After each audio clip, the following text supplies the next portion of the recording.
In the quiet, freezing sky over Germany, a young B-17 pilot named Wayne Daniels opened his eyes and found himself falling.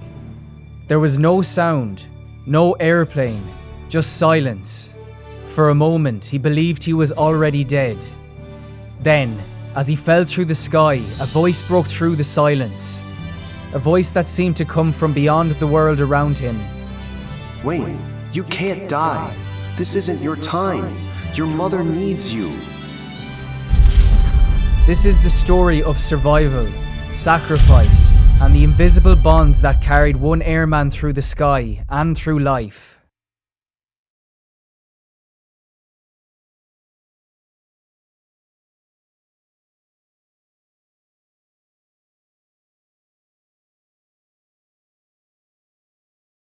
In the 8th Air Force, Wayne Daniels served as the first pilot of a B-17 flying fortress called the Thunderbird. His unit, the 388th Bomber Group based in Nettishall in southern England, was part of a massive daylight bombing campaign over Nazi-occupied Europe. Their target that morning was the marshalling yards at Hamm, the main artery of German rail traffic through the Ruhr Valley in West Germany. The job of Wayne's formation was simple and deadly. Lead the way. They climbed to 26,000 feet, the 4 engines straining and coughing against the thin, freezing air. Frost crept across the glass. Oxygen masks hissed. The formation tightened as they approached the target, 15 seconds from bombs away. Then, the German flak batteries opened up. The first shells burst far below them, then closer, then right in their path. Within seconds, the sky ahead turned into a black boiling wall of explosions, a solid curtain of shrapnel rising to meet them. I saw 3 flashes, one high, one low, and then one hit us. The explosion ripped into the belly of the aircraft, igniting a fire behind the cockpit and tearing through the number 2 engine. Smoke flooded the controls. Wayne fought the yoke, trying desperately to pull the wounded plane out of formation before it blew apart, and took the surrounding B-17s with it. He couldn't read the cockpit gauges, he couldn't see his crew. All he knew was that the Thunderbird had only seconds left. Wayne slammed his hand onto the bailout alarm. Less than a minute later, the B-17 tore itself apart in mid-air.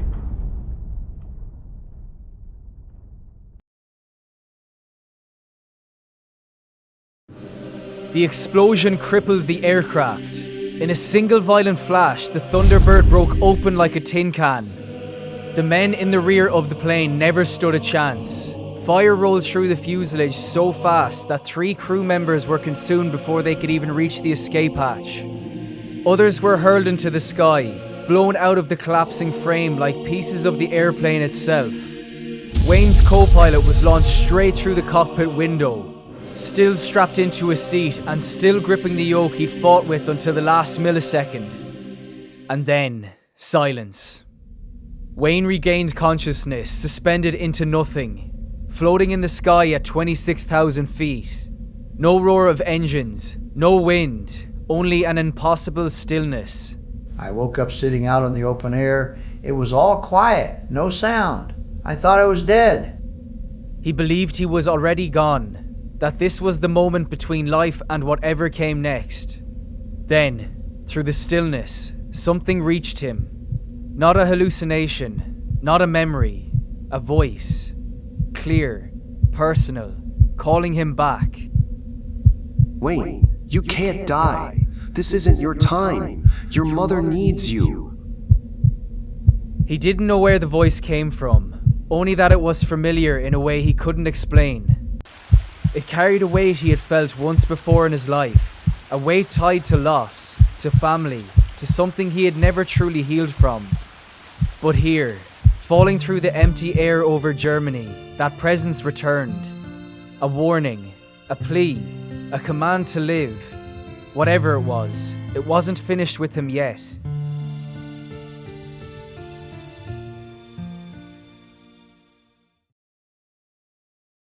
When Wayne opened his eyes again, he knew he was in trouble. He was plummeting toward the earth, fast. Pieces of the Thunderbird spiraled through the sky, twisted metal, fragments of wings, and the entire tail section drifting like a broken leaf. He had no oxygen mask, no headgear. The shock froze his lungs and every breath was a fight. He tried to steady himself, folding his limbs in tight. Just as the tail section of the plane rushed toward him, he braced. The impact hit like a hammer, slamming through his body as he bounced off the horizontal stabilizer and spun away into the open sky. Instinct took over. Wayne grabbed for the ripcord and pulled. The parachute burst open above him, mostly. One panel was missing, torn clean away by the explosions. Another snapped and flapped like a wounded wing. Still, he was alive. Below him drifted another chute, the Bombardier. Wayne recognized the shape, but he couldn't tell if he was unconscious or already gone. Then, a sound vibrated the air, metallic, heavy, unmistakable. Wayne looked up through the hole in his torn canopy. B-17s, his own formation, bomb bay doors opening. I watched the bombs falling out right over us.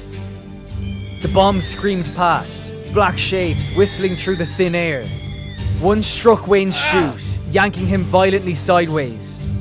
When the world finally steadied for Wayne, the Bombardier was gone, swallowed by the falling bombs. Wayne drifted toward the ground as his torn parachute fought to hold shape. Below him, Germany rushed closer. Fields, roads, and the distant flicker of gunfire.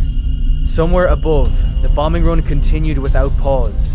He didn't know that the men in his formation, watching the Thunderbird explode, had already marked his entire crew as gone. When he landed, German troops were waiting. They captured him on the spot and marched him to a prisoner of war camp. Later, in that camp, his own squadron commander would tell him, "Daniels, we had you killed in action."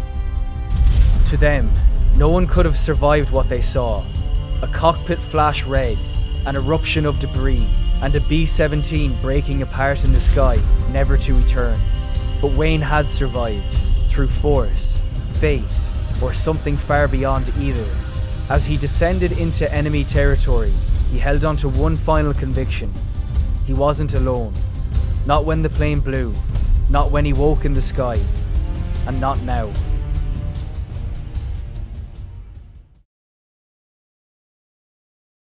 Only later, long after the skies stopped spinning, and long after the German guards marched him through the gates of a prisoner of war camp, did Wayne begin to understand the weight of the voice that called to him in freefall. He replayed the words again and again. The impossible familiarity. Wayne, you can't die. This isn't your time. Your mother needs you. I'm pretty sure the warning that I got, it was from my brother. It's coming from the other side.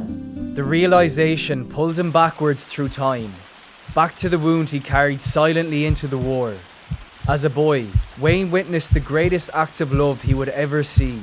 It happened during a family picnic, a dog chasing a ball, his brother and sister wandering too close to the Illinois River, a sudden cry, and then tragedy.